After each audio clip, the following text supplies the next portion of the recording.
En l'an de grâce, 1444, la cité libre de Metz affrontait le duc de Lorraine, René Ier d'Anjou, et le roi de France, Charles VII. Les deux hommes désiraient ardemment les richesses de la ville et avaient rassemblé une immense armée pour en faire le siège. Mais, attaché à sa liberté et à son indépendance, la cité ne se rendit point. Jean Viton, le commandant des troupes messines, se trouvait alors à la porte des Allemands, afin d'en organiser la défense et de résister à l'envahisseur. Allons messieurs, du nerf, du cran. Metz a besoin de vous, prêt à combattre. Allez-vous répondre à son appel? Eh bien... Question rhétorique. Bien, reprenons. Savez-vous vous servir d'une bombarde? Une quoi? C'est comme un arc? Non, pas vraiment. Alors non. Et d'une coulevrine? Ah, ça, je sais ce que c'est. Et vous savez vous en servir? Non. Et vous? C'est comme un arc. Toujours pas. Alors non. Et par Saint-Georges! Quoi? Je ne sais ni manipuler une bombarde, ni une coulevrine. Je sais manier l'arc, car je suis... Archer? archer. Exactement. Bon, vous deux, allez vous positionner là-haut et signalez-moi tout mouvement suspect hors de nos murs. Oui, commandant. Quant à vous, positionnez-vous ici. Même consigne. Ils ne sont pas très malins, mais ils sont braves. Quant à moi, je défendrai cette cité au péril de ma vie. Piotr, si ça continue, je ne vais bientôt plus pouvoir porter ma coiffe. À cause de notre future ruine? À cause des boulets, si un seul me tombe sur la tête, je n'en aurai plus. Vous avez raison, il en tombe de plus en plus. Mettez-vous à l'abri. Le roi de France et le duc de Lorraine sont plus déterminés que jamais à conquérir Metz. Comment en est-on arrivé là? C'est à cause des calomnies de la duchesse de Lorraine. Elle prétend que nos gens se sont emparés de ses bagages et que malgré ses demandes, il refuse de les lui rendre. Pur mensonge, elle n'est jamais venue en nos murs. Enfin, toujours est-il que l'armée de son mari et celle du roi de France sont bel et bien là en train de nous assiéger. Leur avancée semble inarrêtable. Ils prennent toutes les églises fortifiées et les places fortes du pays messin. Ils ont déjà soumis Tours, l'Épinal et Verdun. Metz sera la prochaine à tomber sous les terribles coups de l'armée ducale de René d'Anjou et celle du roi de France. Nous avons pourtant vaillamment défendu notre cité jusqu'à présent. Chaque corporation garde une de nos tours. Et nos coulevrines, ainsi que nos bombardes, tiennent encore l'ennemi en respect. D'ailleurs, en parlant de coulevrine, vous, faites parler la poudre. Eh bien oui, vous, tirez donc sur nos ennemis. Je vais essayer. Pas encore sorti d'affaire. Hein. Ne soyez pas si défaitiste, mon ami. Nous avons nous aussi quelques victoires militaires à vanter. De quoi parlez-vous? De quelle belle victoire militaire auriez-vous nous pourrions parler? Oh, attendez. Le vent est clément? Il est un peu rude.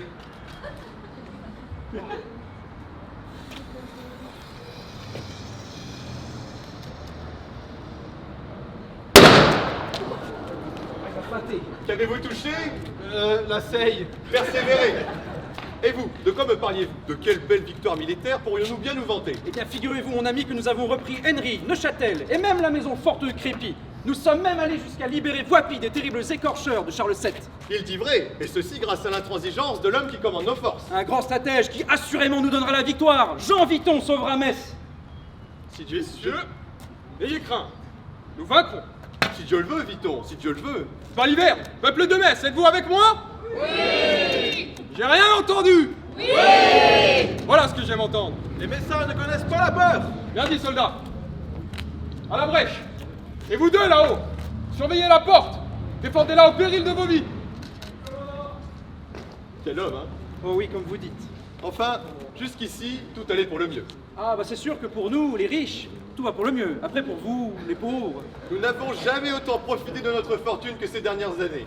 Des fêtes somptueuses, des banquets grandioses, l'éclat de notre réussite commerciale pouvait se mirer sur chaque hôtel particulier. Et pourtant, Dieu sait qu'à l'époque, les sièges étaient presque hebdomadaires. On se réveillait parfois chaque matin sous la clameur guerrière. Metz était attaqué sans cesse. D'un autre côté, on comprend bien pourquoi notre magnifique cité attire la convoitise. Je me souviens même des dires d'un visiteur qui parlait de notre belle ville. Il parlait à peu près ainsi. Les deniers qui sont à Metz, les richesses qu'elle possède, personne ne pourrait s'en faire une idée. Ni des blés qui sont au grenier, ni des vins qui sont au cellier. Enfin bref, les seigneurs locaux s'affrontent sans cesse pour le contrôle des territoires lorrains. Mais nous sommes toujours là, Metz et ses habitants. Vous avez bien raison. Allons-nous défendre Metz? On n'a rien entendu, allez-vous défendre Metz? Oui. Allons-nous nous rendre? Non. C'est ça, voilà, nous sommes sauvés. Comment on aurait aimé des faits? Ah non, c'est notre reddition. Ne faites pas blanc, faites le bagage. Je suis trop trop riches pour mourir. Que quelqu'un nous vienne en aide! Messire! Nous sommes bloqués dans ces satanées fortifications! Et encerclés par une armée ennemie. Prions! Messire! Le roi et le duc proposent des pourparlers. Ils n'attaquent pas. Non, leur armée est aussi fatiguée qu'un autre. Ils restent tout de même plus nombreux. Mais pour éviter une boucherie, Charles VII propose de parlementer. C'est là qu'on entre en scène. La négociation, ça nous connaît. Il va nous falloir un plan imparable pour sauver notre belle cité. Mais nous y allons y laisser des plumes, hein, et Dieu sait combien d'écus. Il va falloir la jouer fine. Dites à sa grâce et à sa majesté que nous acceptons les pourparlers. Et pour parler, je veux bien. Mais qu'allons-nous bien pouvoir dire au roi de France? Sans armée, quel moyen de pression avons-nous? Le moral des troupes est décimé. Que faire? Déjà qu'en 1427, on nous avait déclaré la guerre pour un saut de pomme. Un saut de pomme, vous rendez-vous compte? Sacrée histoire. En 1427, l'abbé de Saint-Martin fit cueillir une hottée, un panier de pommes à ses gens, et nous le fit porter dans notre belle cité messine. Le duc de Lorraine de l'époque, Charles II, essaya de faire valoir ses droits sur les fruits, sous prétexte qu'il avait été cueilli sur son duché. Mais pour les magistrats de la ville de Metz, ça faisait pas un pli. On était une cité libre du Saint-Empire romain germanique, on n'avait aucun compte à rendre. Alors forcément, il y a une guerre qui a éclaté entre le duché de Lorraine et la ville de Metz. Et d'ailleurs, le félon qui gouvernait alors les troupes de Charles II est le même félon qui nous attaque aujourd'hui. René d'Anjou, devenu duc consort après son mariage avec Isabelle Ier de Lorraine, fille de Charles II. Je sais, c'est de la politique, c'est un peu compliqué. Mais déjà à l'époque, on avait repoussé l'envahisseur avec brio. Une sortie de quelques-uns de nos jeunes marchands, appuyés par le feu nourri de nos bombardes, avait réussi à mettre le duc en déroute. Nos gens firent la preuve d'une hardiesse remarquable. Tout de même, tout ça pour des pommes. Hier c'était des pommes, aujourd'hui des bagages, qu'est-ce que ce sera demain? Un peigne, une botte de poireaux? Moi je n'en peux plus de tous ces seigneurs avides qui nous attaquent pour un oui ou pour un non. Et pour des motifs de plus en plus ridicules, c'en est agaçant. La pigeon est de tout. Il a l'air mal en point. Pas le sang bleu, le pauvre diable. Vous êtes blessé? Vous pouvez le voir, messire. Que vous est-il arrivé? Ah, une flèche dans le bras. Pour un roi qui veut parlementer, Charles VII est bien violent. Comment ça? La flèche? Vous êtes devenu fou? Ah, j'ai cru que c'était un ennemi, alors j'ai pas réfléchi. Vous devriez peut-être essayer de temps en temps. Et Jean Vitan, notre commandant, il est toujours en vie? Oui, mais il a été capturé par l'ennemi. On est foutu. Je crois qu'il est temps pour moi de m'éclipser. Bah, vous n'y pensez pas. Si jamais Viton se libère et revient, vous savez ce qu'il vous fera. Il vous tuera s'il vous étripera, pardon, s'il met la main sur vous en tant que fuyard. Il est aussi terrible qu'on le dit. Ou bien pire que cela, il noie tous les assaillants qu'il est capable de capturer, et je ne vous parle pas de ce qu'il fait aux prisonniers, on en a même fait une chanson. Très joli d'ailleurs. Mais toujours est-il qu'avec cet homme, nos ennemis ont fort à craindre, mais les déserteurs encore plus. Bon, eh bien, je vais rester et attendre. Sage décision. Bah, attendez. Oui. Vous n'allez pas rester toute la journée avec cette flèche plantée là. Oui, c'est vrai. Bon, vous êtes prêts? Je retire à 3. 1. Ah! Ça va mieux? Non!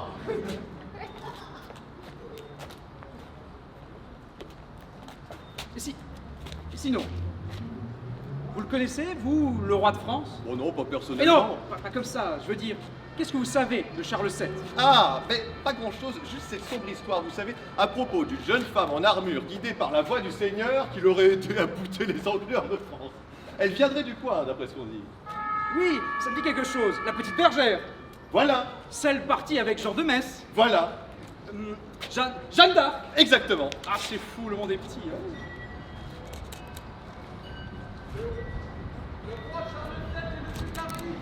Oula, tenez-vous bien mon ami, il va falloir être très convaincant.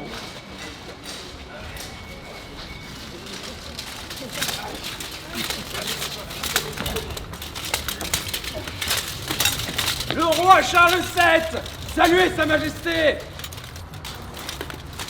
Ne courez pas les chines. Vous avez combattu avec honneur et vaillance, Jean. Ne soyez pas trop téméraire. Alors, la ville de Metz est-elle enfin prête à capituler? Nos amis t'ont parlé, monsieur le duc. Ce n'est pas d'une capitulation dont nous devons discuter, mais plutôt d'une sorte Ah, de... la ferme. Vous ne saisissez pas. Les bombardes vous encerclent et vous bombardent. De la porte Saint-Simon jusqu'à la tour du diable. Mes armées ravagent... Silence! Bien. Je suis venu revendiquer cette cité, cette terre. Mais, voyant la hardiesse avec laquelle vous les avez défendus, j'ai décidé d'engager des pourparlers afin de parvenir à un accord au lieu d'un anéantissement. Formidable! Fantastique! Votre majesté, vous voulez bien vous donner la peine?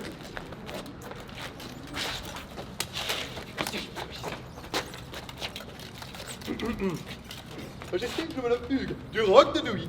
Et moi, Louis de Lagny. Sire, soyez le bienvenu dans Metz, la grande cité libre. Libre. Plus pour très longtemps. Pardon? Non, rien. Oui, Oui, qu'y a-t-il? Eh ben, on fait notre tour dans les tours avec Hubert et on est tombé sur une femme. Elle se promenait dans les tours. Eh bien, appréhendez-la. On peut pas. Pourquoi ça? Elle a envoyé 3 gardes de tapis. Ah, peste soit de cette cité! Maudit Messin, où sont mes bagages? Mon mari aura vos têtes! René, je crois que c'est votre femme là-bas. Oui, j'ai vu. J'ai vu, messire. Oui, yes. Il s'agit d'Isabelle Ier de Lorraine, la femme du duc. Il n'a pourtant pas l'air enchanté de la voir. C'est insensé, ils sont pourtant complices dans cette affaire, si ce sont bien sûr ces bagages qui servent de motif à nous attaquer. Vous dites vrai, mon ami. Est-elle pas charmante, messire? Certes, c'est surtout un bon parti. Hein, quoi?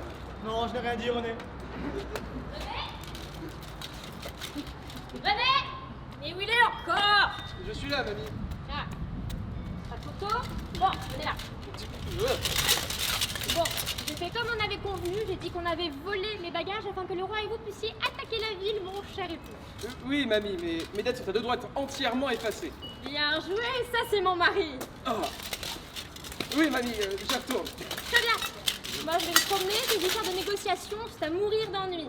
Le sang et la guerre, ça c'est plus divertissant. D'ailleurs, j'ai autant que mon mari des droits sur ces terres. Après tout, Metz ne se trouve-t-elle pas en Lorraine? Charles II, mon père, a peut-être échoué à prendre cette cité, mais j'ai bon espoir pour René et moi. Charmante, en effet. Comme vous dites. Bref, Majesté, nous avons compris que dans votre grande mansuétude et votre infinie sagesse, vous souhaitiez parvenir à un accord avec notre cité. Certes, mais où est votre seigneur? C'est avec lui que je dois m'entretenir. Votre seigneur, Majesté? Eh bien oui, qui règne donc sur le territoire messin. Eh bien, Nous? Vous? Oui, nous avons un système politique assez différent de celui du Royaume de France, Majesté. Ça par exemple. Expliquez-moi cela. voyez-vous, Majesté, la cité Messine est dirigée par le maître Échevin et il est actuellement indisponible. Indisponible. Tué par vos hommes, sire. Ah, certes. Comme je le disais, le maître Échevin administre donc la cité et il est secondé à cette tâche par 12 autres Échevins dont messire Hugues et moi-même faisons partie. Nous formons alors le Conseil des 13 et nous essayons d'administrer les affaires de la cité, notamment commerciales à vrai dire, mais nous essayons toujours de faire prospérer notre belle ville de Metz. Nous avons également d'autres assemblées, comme les 7 des pavés et des rivières, qui gèrent les cours d'eau et les routes du pays messin. Nous avons les 7 du Trésor, qui gèrent les finances de la ville, les sergents des 13, qui font régner l'ordre et la justice. Mais nous avons même des charges, comme celles des amants qui ont une fonction notariale et qui sont élus. Élu. Est-ce cela que l'on appelle démocratie?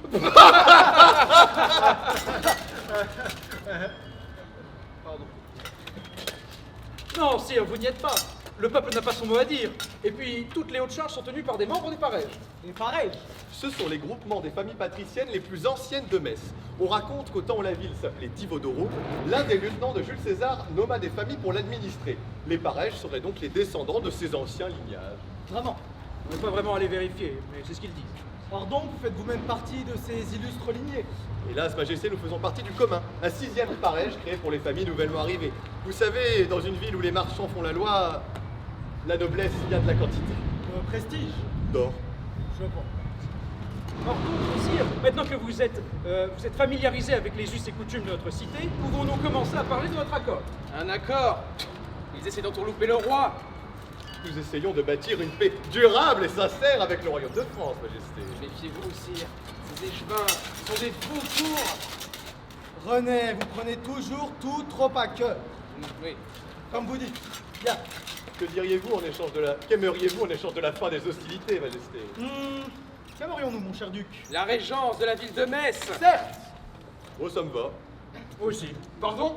Oh, je veux dire absolument hors de question, Majesté. Tout à fait impensable! Les Messins tiennent à leur liberté, n'accepteront jamais ces conditions. Et puis Dieu sait que les Messins sont plus... certains Messins sont plus têtus que d'autres. Nous aimerions mieux à mourir que de laisser la guerre impériale. J'exaucerai votre souhait si vous vous avisez encore de parler au roi de la sorte. Laissez, laissez. Il nous a dit que les conditions de notre futur accord, voilà tout. Je ne demanderai rien d'autre qu'une rançon. C'est très généreux, votre Majesté. Et l'annulation de toutes les dettes du duc d'Anjou. Mais majesté! Mais sire! Bien. Il y en a pour une fortune! Des montagnes d'écus! C'est à prendre ou à laisser.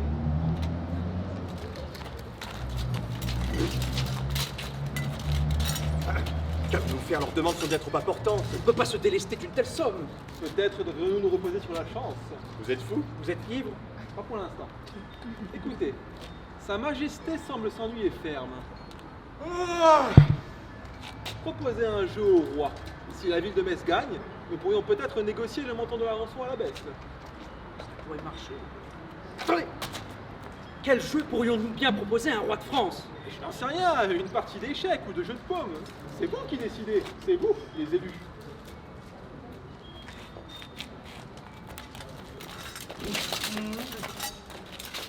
Sire, arrêtons ici ces considérations financières un peu trop abruptes.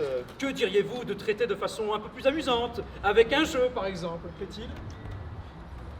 Eh bien, Sire, voulez-vous que je de ses pattes par-delà ce rempart? Il ira rejoindre ce ruisseau d'eau croupie que ces gueux appellent Seille. René, ne soyez pas rabat-joie, mon cher duc. Oui, pardon, je commence à m'emporter. Comme vous dites. Poursuivez. eh bien, disons, j'étais en train de vous proposer de jouer le montant de la rançon. Un jeu, vous dites? Vous m'intriguez. Ah, mais sire! Ne soyez pas rabat-joie. Quelle sorte de jeu? Eh bien, disons, Un duel. Majesté, un duel. Mon champion contre le vôtre? un duel à l'épée longue. Le plus vaillant sera vainqueur. Puisque cela vous convient-il, Majesté? Parfait. Et puisque c'est pour Médette que l'on va se battre, je serai votre champion, sire! Et qui se battra pour la ville de Metz? Moi, sire! Je le ferai!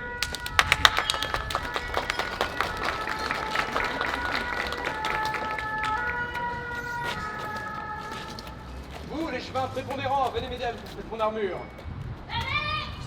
Oh non! Ah! Mais je vous vois enfin! Venez là! Vous avez encore oublié vos gantelets? Je suis votre femme, pas votre mère! Oui! Mais comment? Comment quoi? Mais comment avez-vous su qu'un duel allait se dérouler? Très cher, je sens l'odeur d'un duel à des kilomètres! D'ailleurs, ça ne vous dérange pas, je vais y assister. Dans une cité assiégée, il y a pas moult d'activités. Faites donc, madame. Venez avec moi. D'ailleurs, je vous préviens, maudit Messin, votre Jean Vuitton sera bientôt mis en charpie par mon René! Ouais.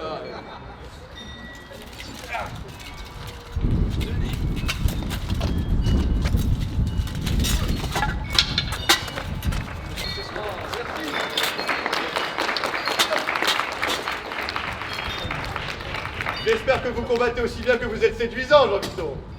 Sûrement, mon ami. Et ta sœur? Quelle grossièreté, ce duc.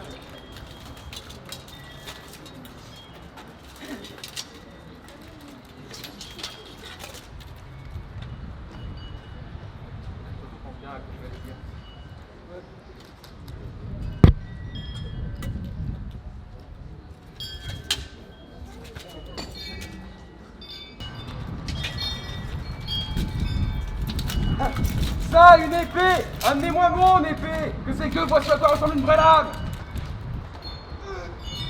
Non mais vous prenez rien là. Non, j'ai tout là. J'ai tout. Alors, ça vient! Ah, j'ai le petit doigt qui a pris. Le petit doigt.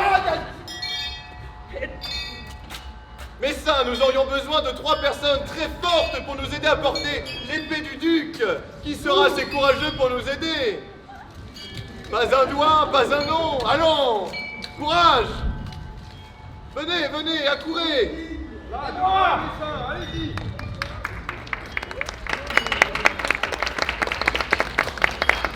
Ils sont 4!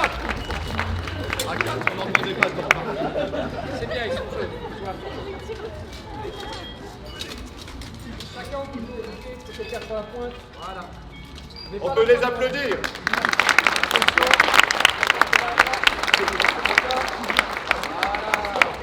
90 degrés, Voilà. 180 même. Faites attention à la marche. Oui, attention à la pointe. Très bien.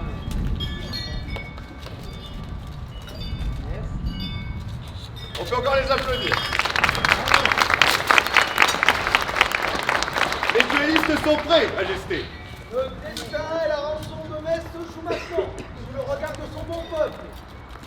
Combattez avec honneur, messieurs. Encouragez Jean Viton, il faut que nous gagnions.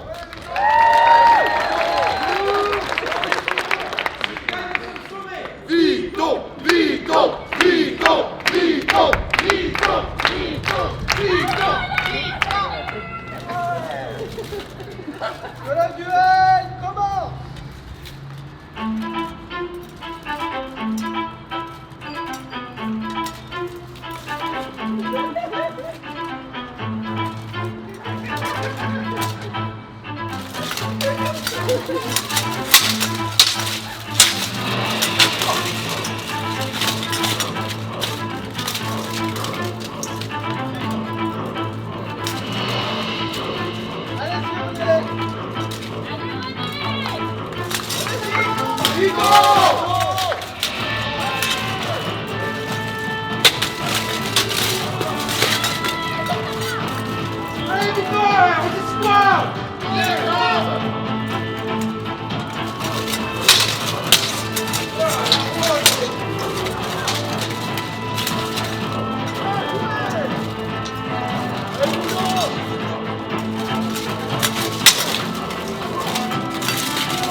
Le combat est terminé.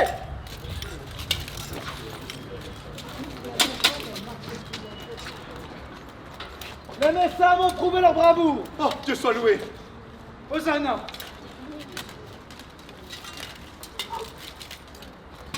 J'ai vu que vous teniez à votre ville, autant que mon cœur est cher, que mon royaume est cher à mon cœur. J'ai donc décidé de reconsidérer le montant de ma rançon. Oh, merci, sire, merci. Vous êtes magnifique, sire. Vous êtes... Alors, combien demandez-vous, sire? Une broutille, 200 000 écus. C'est le prix à payer pour la liberté de votre cité. Messieurs, Un l'idée n'est traité pas serait mauvaise. ratifié une fois que la somme aura été payée. Il a raison, l'idée n'est pas mauvaise. Nous n'aurons pas abandonné. L'aigle impérial et notre cité restera libre. Mais qui paiera? Vous, le peuple? Oh bah non, C'est nous! les échevins. Oh, 200 000 écus, c'est pas cher payé pour notre belle cité. Tout ça pour des bagages dont nous n'avons jamais vu la couleur. 200 000 écus pour la liberté de Metz? Devrait-on vraiment les payer? Devrait-on vraiment les payer? Non, mais c'est un mais. Non, ils ont dit oui. Encore une fois? Bon, c'est d'accord. Et c'est ainsi que Metz, la grande cité libre, sut survivre et garder l'aigle impérial malgré l'une des guerres les plus sanglantes l'ayant jamais frappé. Ils devront encore se battre pour rester libres, et les aventures de la cité messine sont loin d'être finies. Pour le moment, merci à vous d'avoir écouté l'histoire du siège de la ville de Metz de 1444.